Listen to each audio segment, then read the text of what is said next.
No kid's Jewish education should end at 13.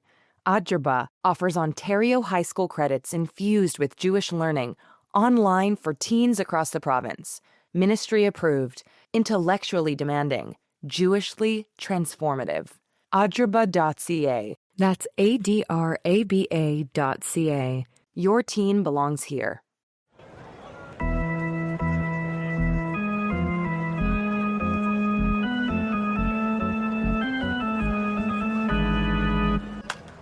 Hey everybody, it's Jamie. We have a special episode of Menschwarmers this week, which is a episode of the CJN podcast North Star, hosted by Ellen Besner. She had an interview with Jeremy Moses, who is the founder of Tribe NIL. NIL is, of course, name, image, and likeness in the college athletics world. He is doing lots of work finding Jewish athletes, featuring them, and getting them good sponsorship money, including a new brand partnership with Manischewitz. So as March Madness is coming up, keep an eye out for Manischewitz boxes with Jewish athletes on them. It's a great podcast. I really hope you listen. The regular Menschwarmers episodes will resume in a few weeks. Our producer is just on paternity leave, but please enjoy this special episode of North Star in the intro.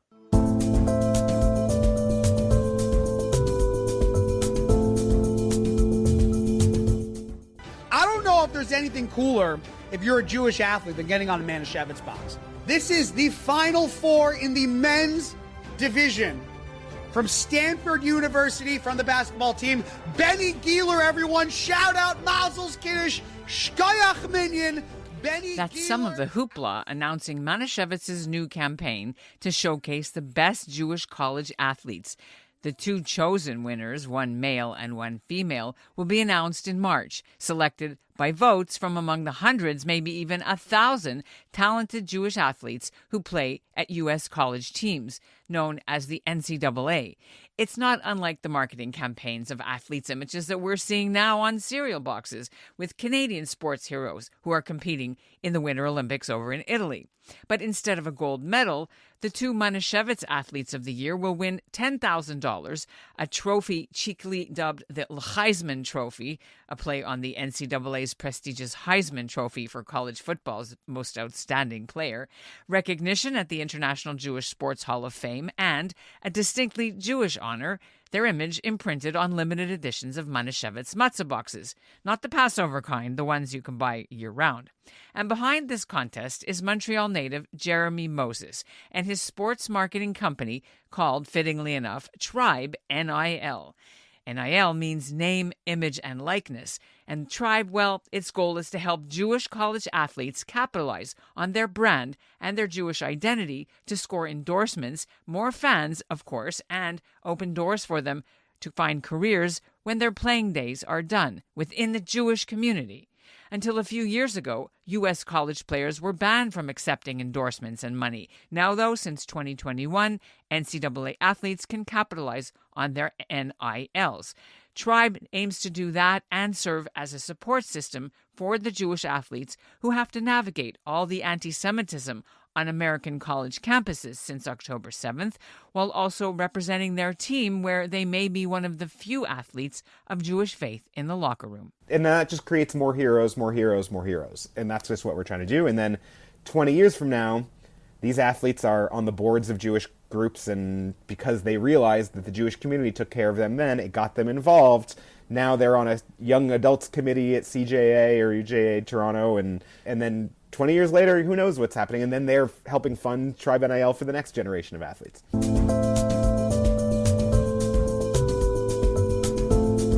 I'm Ellen Besner, and this is what Jewish Canada sounds like for Friday, February the 13th, 2026. Welcome to North Star, the flagship podcast of the Canadian Jewish News, made possible thanks to the generous support of the Ira Gluskin and Maxine Gronowski-Gluskin Charitable Foundation. Tribe co-founder Jeremy Moses was born in the U.S. and raised in Canada, where his father, Rabbi Lionel Moses, was spiritual leader at a Montreal synagogue for years and retired there. A brother, Zev Moses, co-founded the Museum of Jewish Montreal, where he remains the director. Jeremy moved to the New York area and worked in entertainment and sports, which is where he met American comedian Eitan Levine. Levine's first major Manischewitz deal was in 2024, putting Jewish quarterback Jake Retzlaff on the matzah box. Retzlaff was the first Jew in history to quarterback the BYU football team, Brigham Young University, a Mormon school, and that brand deal led to the founding of Tribe NIL last spring. Today, the company has a roster of 250 Jewish college athletes, mostly Americans, but some Israelis and a half dozen from Canada as well. Jeremy Moses thinks Jewish sports fans will get behind his players the way many of us now cheer for the former Jewish college athletes competing in the Winter Olympics in Milan, like Quinn Hughes, for example, and goalie Jeremy Swayman, even if they are on Team USA's men's hockey team, and of course the Israeli bobsled team. Jeremy Moses joins me now to talk Jews in sports, that anti-Semitism Super Bowl ad, which his company is tangentially connected to, and some Canadian college athletes to watch. Welcome to the CJN. Thank you so much. I'm excited to chat. I've been reading the CJN since I was a little kid, so I'm excited to be on. Now you've really made it big, right? I mean, I've done some press over the last few months, but I've never as quickly texted my parents and brothers that I was doing something than I'm on the CJN podcast. But they'll say, Jeremy, you couldn't have put on a nicer shirt. And it's cold. It's so cold. So before we start about the Jewish side, tell me about the whole ecosystem for people like myself who, my husband watches college sports, my kids watch college sport. I know a little bit about it, but what is the sort of the landscape? How does it work? So the NCAA forever has never paid athletes, right? And in the past, if you got paid for something else, if you got paid, you could lose your eligibility status, right? So if you were the quarterback at a big football team and you signed an autograph for $500 and got $500 for it, you technically could have lost your eligibility, right? And so you hear these stories of, these guys are making their teams millions and billions of dollars, but they can't even afford rent, right? Or it was leading to just under the table, just guys getting paid in cash or in cars and just kind of shady. Which all leads to shady people getting involved and people being taken advantage of. And these kids are 18, 19 years old. They don't really know what's going on. And a few years ago, a couple athletes sued the NCAA. It went to the Supreme Court. Supreme Court ruled that while the NCAA, they can't force the NCAA to pay athletes. Ultimately, these kids are volunteering. They are opting into playing for these teams. They don't have to. What they disagreed on was that they can't bar athletes from, quote, profiting off of their name, image, and likeness. So that has just created this huge wave where now money is allowed to be spent on athletes for everything except them playing on the field, right? I think the top basketball player at BYU this year is making close to $7 million. And but he's not getting paid directly from the school. He's getting paid by an NIL collective. And many athletes don't even know that they can make $1, right? There's 500,000 college athletes. And I don't think people realize that between Division 1, 2, and 3 from every sport, when you think about it, a football team has 60, 70, 80 guys, and there's hundreds of schools. But then you start thinking about track and field hockey and gymnastics and water polo, and it starts adding up. And all of those athletes are now eligible for name, image, and likeness opportunities, but none of them are getting it because no one's figured out the system to get them any money. To me, there's a larger issue of most of these athletes are not going to become professional athletes, but the question is, how do you profit off of your name, image, and likeness, right? What does profit mean? And to me, it's, getting ahead in life, figuring out how can I utilize my time as an athlete now to get to where I want to be 10 years from now when I'm not playing sports. Now, for Jews in that landscape, you said there's 500,000 athletes. How many would you think are Jewish, and how did you find out? I don't have a direct answer. I would guess somewhere around 1,000, even more. I currently, just within Tribe NIL, have 240 athletes.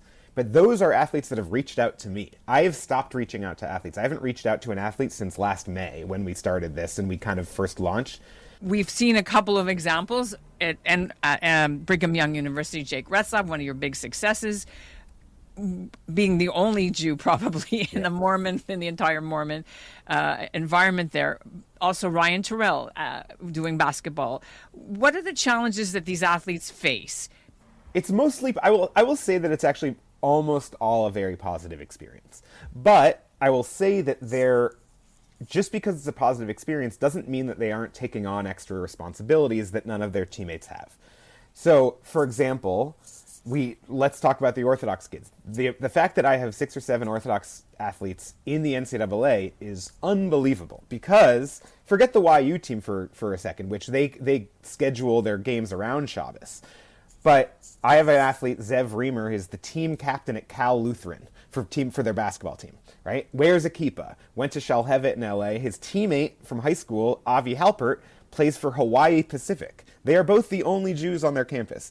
Avi's in Honolulu, can't even get kosher meat. I asked Zev, I'm like, how do you compete on Shabbos? And he's like, Saturday mornings we have practice, so I take a Razor scooter, and then my teammates bought me a air mattress that they put in the locker room. I was like, okay, but what about away games? And he goes, well, first off, it's a lot of deli meat eating alone in the hotel room, because they have team meal Friday night, and he doesn't go.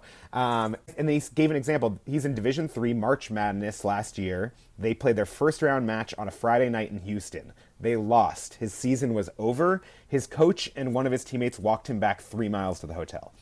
Right? So that's incredible, right? And so when you hear those stories, it's like, why wouldn't I want to support that athlete, right? Let's get him opportunities, whether that's a brand opportunity or helping him get an internship or a job, because who cares what his stats are? I mean, he's the team captain and he's a starter, so I don't have to complain about his stats, but who cares? He could, even if he never stepped on the court, what I just told you is very impressive. But now, most of our athletes are not Orthodox. I think the big thing that they face is social. Jewish code switching is very real, and one of our Manischewitz finalists, Lev Ben Avram, who's on Team USA fencing and is at Brandeis, which, I think Brandeis is less Jewish than people think, but it's still a pretty Jewish school. But he told me, yeah, I go to Brandeis, but I'm the only Jewish guy on the fencing team, and the only people I have time to hang out with are the fencing team. So my experience at Brandeis is not Jewish at all. Now, we have some athletes that are involved in Chabad and Hillel, and the fact that they have time to do that is amazing. But I think the very first thing that they have is that they're just kind of alone. Whether they are at a school that has lots of Jews, like Lev, or there's athletes that take an athletic opportunity, and all of a sudden, your kid Ben Stolzberg, whose parents are Israeli from Los Angeles, and he plays basketball at Murray State in Murray, Kentucky, and there isn't a Jew within 100 miles of him. Those are the sacrifices that he makes, and I think people are concerned about anti-Semitism. And well, I was going to say, on campus, being outwardly proudly Israel supporting, or even Jewish, is dangerous and risky. How have your athletes told you what they need from you in terms of support, and how this company is helping them? They represent those schools. They're put in an awkward position where, I had an athlete tell me that his coach would make Gaza jokes to him. What are you supposed to do in that situation? The coach doesn't think he thinks he's just playing around with his teammate, but the athlete is like, I can't complain because this guy determines if I start or not, right? So I think people are rightfully very concerned about anti-Semitism on campus, but I think people forget about how anti-Semitism can manifest itself. And it comes back to what I said before about these kids are the only Jew on their team. And anti-Semitism is more than just Israel. It's stereotypes in general. And sometimes anti-Semitism isn't hateful, it's just ignorance, right? So I had an athlete tell me that he's the only baseball player. He was the only Jewish guy on his baseball team. Everyone was from central Pennsylvania, and he said they'd never met a Jew before. And he said, during training camp the first week, someone walked up to me and asked me why I don't have a beard. And it wasn't a mean question. He just didn't know why he did. And what I said to that kid is, it's offensive, even if it didn't mean to be offensive, but also, you're an 18-year-old kid. You should not have to be an expert on 18th century Hasidism to be a Jew on campus, right? So he doesn't know the answer to that question, but is put in situations where they become the representative of Jews for their team and their coaches, and it's just an extra responsibility.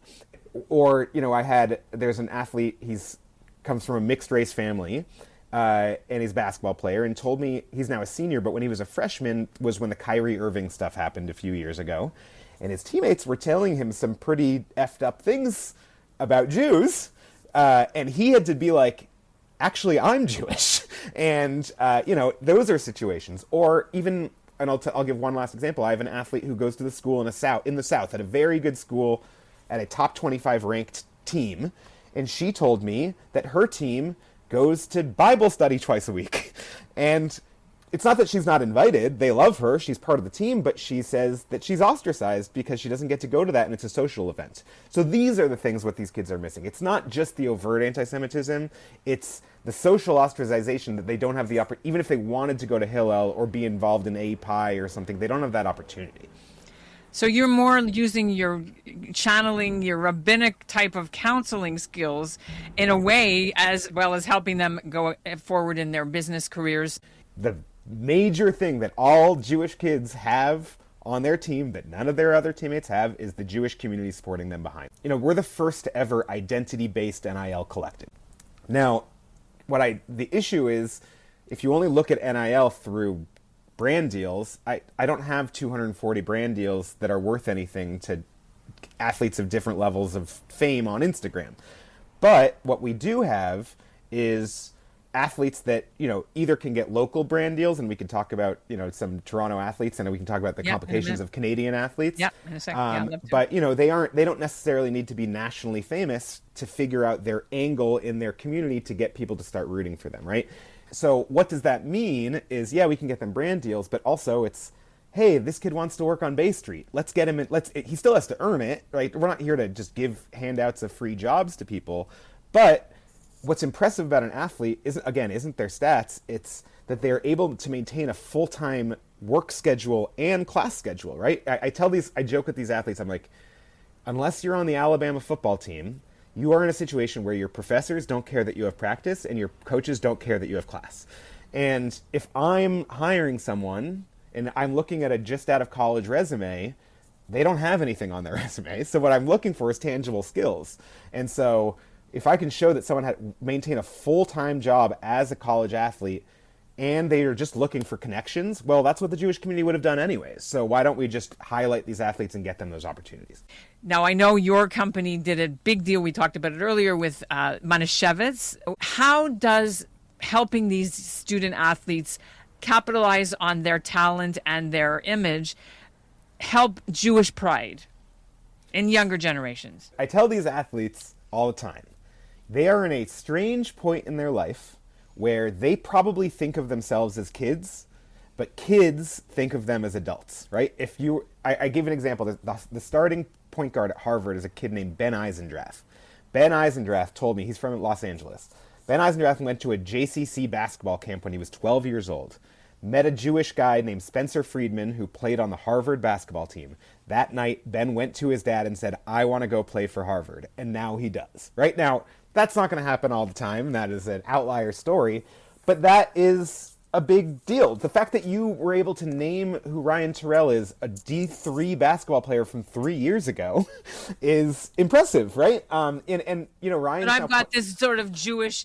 I look for all Jewish athletes because that's what one does. If you're Jewish, you root for Jews, even if you don't like their team or you hate their team, like the American hockey team, whatever. We won't. So our theory is there's way more Jews playing sports than people realize. So what if we took that pride that we have in Ryan Terrell or Denny Avdia or... But also the Quinn brothers, the Israeli bobsled team. Everybody's rooting for them, even if they're, So what if we told people that you could root for athletes all year round on the college level, locally? We post on our Instagram every day all of our athletes' schedules, which... If you have ESPN Plus in America, you can watch the Division I games, which I do. I've watched more college sports, more random college sports this year than you can imagine. For example, the very first game I watched this year, I have an athlete, Madeline Mariko. She plays for Fairleigh Dickinson in Teaneck, New Jersey's soccer team. Their very first game of the year was against Boston College. It was an away game at Boston College. Boston College's soccer field is in Newton, Massachusetts, which is like the most Jewish area. So was Teaneck, so yeah. Exactly. Mm-hmm. So if you knew a week in advance that on Sunday at 1 p.m. there was a Jewish girl from Fairleigh Dickinson going to play Boston College and you live in Newton, let's take the three kids, I have friends who have tons of young kids. All they do is tell me that they're trying to figure out activities for their kids. Well, these are great opportunities. That most of these games are free. It's just these kids don't feel famous, but I can guarantee you that if you went up to them after the game and asked for a picture and took an autograph, they would be so excited. They talk about that when they go to JCC Maccabi, or like when they go play it at the Maccabi A games, all these Israeli kids coming up to them and asking them for autographs after. It's like a life-changing experience for them. So if we can create that, just fun experiences for them, it creates pride for kids. But then you mentioned Ryan Terrell. I'm working right now with different levels of Team Israel to bring Americans and Canadians to Israel to get their dual citizenship so they can compete nationally. Because they'd have a better chance of making the national teams, you think, in Israel than in Canada, like Israel baseball, for example. Correct. But then also there's pro teams in Israel. It's a great job just out of college. It pays you pretty well. You get to keep doing your thing. They give you an apartment. They give you a car. You're not going to become a millionaire, but while you figure out your stuff and you figure out what's next, you get to play basketball in the first division, second division, third division, or women's volleyball. They're recruiting all these. There's not enough Jewish volleyball players in Israel, so they're recruiting a bunch of American Jews to come play in Israel. There's going to be flag football in the Olympics in 2028. If Israel got a bunch of Jewish American guys to go play football, I bet you they could compete, right? Like, I don't know, they're not going to beat the Americans, obviously. They probably won't beat the Canadians, but they could. I think after that, there's a drop-off, just like the skeleton team right now or the bobsled team. I think they can compete, and that just creates more heroes, more heroes, more heroes, and that's just what we're trying to do. And then 20 years from now, these athletes are on the boards of Jewish groups, and because they realized that the Jewish community took care of them then, it got them involved. Now they're on a young adults committee at CJA or UJA Toronto, and then 20 years later, who knows what's happening, and then they're helping fund Tribe NIL for the next generation of athletes.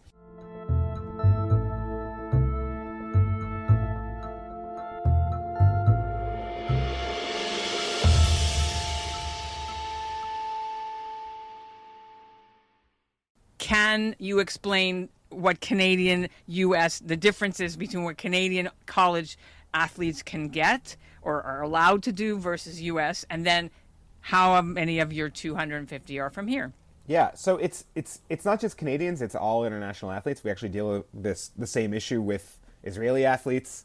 We have some Argentinian athletes. The issue isn't that they are Canadian. The issue is their visa. They are on student visas, not work visas. Canadians, for the most part, do not have visas, so they cannot accept NIL money.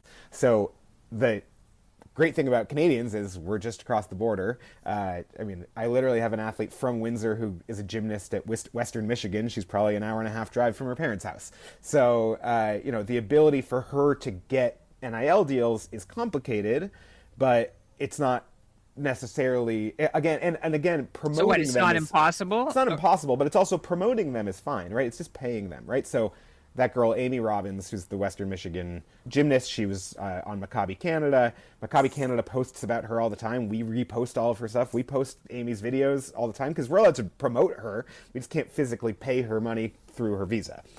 But let's say a Canadian brand wanted to support these college athletes, they can get paid in Canada as long as they do the work in Canada. So let's say some Canadian brand, I'm not even going to name it, some local law firm, right, wants to support a Jewish athlete from Richmond Hill.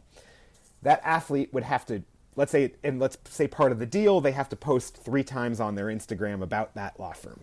They have to do those postings while they're in Canada.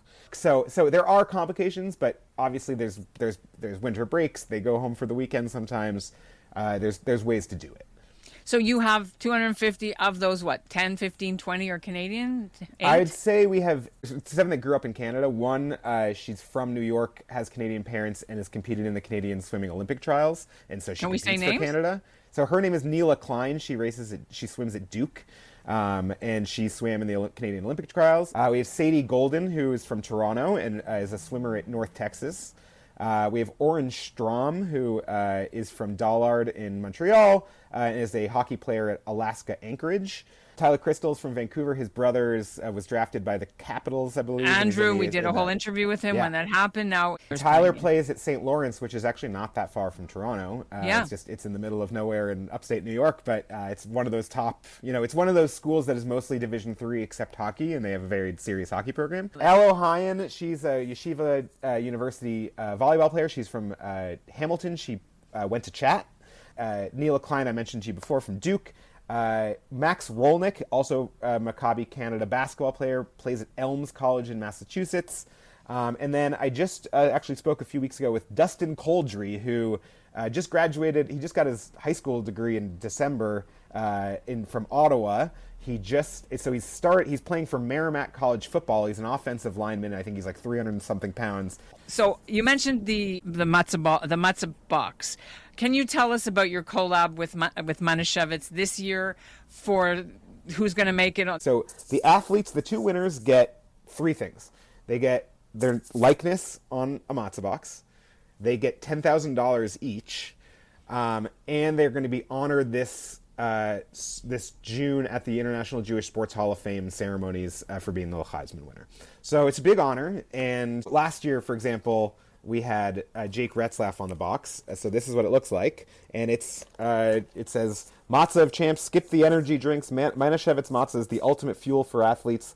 Light, crunchy, and packed with tradition to power your game. Schmear with friends. I don't think they did this on purpose, but their new color scheme looks just exactly like a Wheaties box. So what if we made a Jewish Wheaties box is kind of the answer. Do you already know who's chosen, or is it still open to choose the Jewish Athlete of the Year? I do know the answer. I can't tell you. The selection committee selected our male and female Heisman winners, as we call them, last night. So they are aware, but we have not. And when is that going to be announced? I don't know exactly when we're going to publicly announce it. We're going to be filming a commercial with both of them, so we have to travel to their schools. It will come out in the spring but we might announce the winners before. So would this Pesach have their pictures on the boxes? So they are selling limited edition online-only matzah boxes. I actually believe they are not. Don't quote me on this. I actually don't think they're kosher for Pesach boxes. It's one of those year-round boxes. It's year-round matzah. Got it. But what Manischewitz was really looking for was people that could really mix athletic achievement with Menschlichkeit, right? And really they want people that can talk about being a Jew. Whatever that is for them, right? Whatever that pride level is, we want to meet them where they are. And that's what I tell my athletes everywhere is like, you're an adult. You can be Jewish the way you want to be Jewish. Like the fact that you're proud of it, let's lean into that. Because there's probably a 12-year-old that's just like you that thinks the exact same way as you. Let's not try to make you something different. Let's just make you you. You mentioned quarterbacks. During the Super Bowl, the Blue Square campaign, which was Robert Kraft, the Patriots owner, I saw it on the coach's sweater. What was your involvement with the Blue Square and your Jewish athletes that you represent? It's their campaign. Basically, so Kraft is just like Manischewitz, their client that they were looking to do some type of campaign that fights anti-Semitism through Jewish pride. And that's what we really pushed on them is just Jewish positivity. So last May when we did the first round of it, we found 8 of our athletes, and we shot 2 videos each, one about their Jewish identity and one about their athletic achievement. Again, because we wanted to make that balance. I can't speak for the Kraft Foundation. I can only speak for myself. I think the best way to fight anti-Semitism is through pride and through positive stories. And I think there's a large portion of people on the internet who are exhausted by people yelling at each other all the time, whether they agree with them or not, right? I see the people who I agree with politically that I'm exhausted by. And I think people just want to break. And what I love about sports is it's just that the one times Democrats and Republicans, and the same thing for the liberals and the conservatives, but one times Democrats and Republicans sit together is at an Alabama football game, right? And they're like, we could argue about all. They have separate halftime shows. We won't talk about that. Exactly, but it's the one thing they all. Bad Bunny did a positive thing instead of a negative thing, and so that's kind of the idea behind the Blue Square. But let's talk a bit about that commercial. Can you talk about the commercial? I wasn't involved with it, but I can give you my personal thoughts. A lot of people criticize it, saying it showed Jews as victims, and we're tired of this. Jewish pride is more important. Where do you weigh in on this commercial? My personal thoughts are, the truth is, I think it comes back to the internet, right? Like, I think the internet is just at a 9 on 10 at all times, and people just get triggered by everything.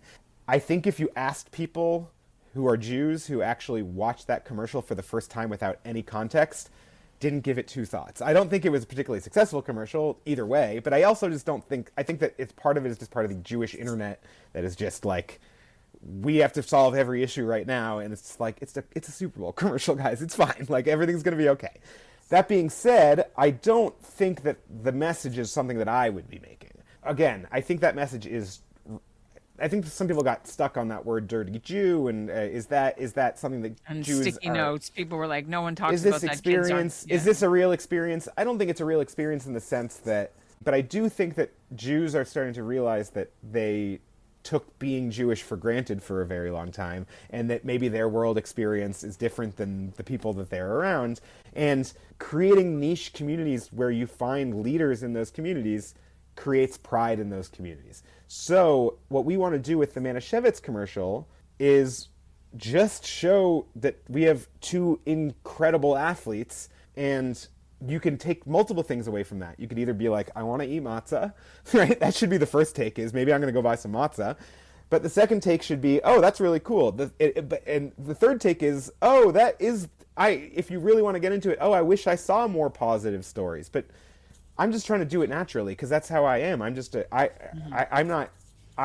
rooting for people already. Let's just highlight it so other people can highlight. So you're interested in expanding into Canada in terms of your clients as well as We've in had terms some of conversations. We've had some conversations with some people involved with Maccabi Canada about providing opportunities not just for Jewish college athletes, but just Canadian athletes in general too, right? Like, this is not just a problem for those 8 athletes I mentioned to you, but there's probably a couple, if there's 1,000 Jews in the NCAA, I bet you there's a couple thousand Canadians in the NCAA, and none of them get NIL money. So here's an idea that's right for the picking, is what I would say. Really appreciate you giving me all this time, extended interview with us here on the CJN. Good luck, and yeah, go Canada for the Olympics. I know Canada. You're like a duel, so who do you cheer for? It's a great Israel, Canada, USA. Who do you cheer for? I am an underdog. Again, I told you I'm a Sacramento Kings fan. I am an underdog. I'm a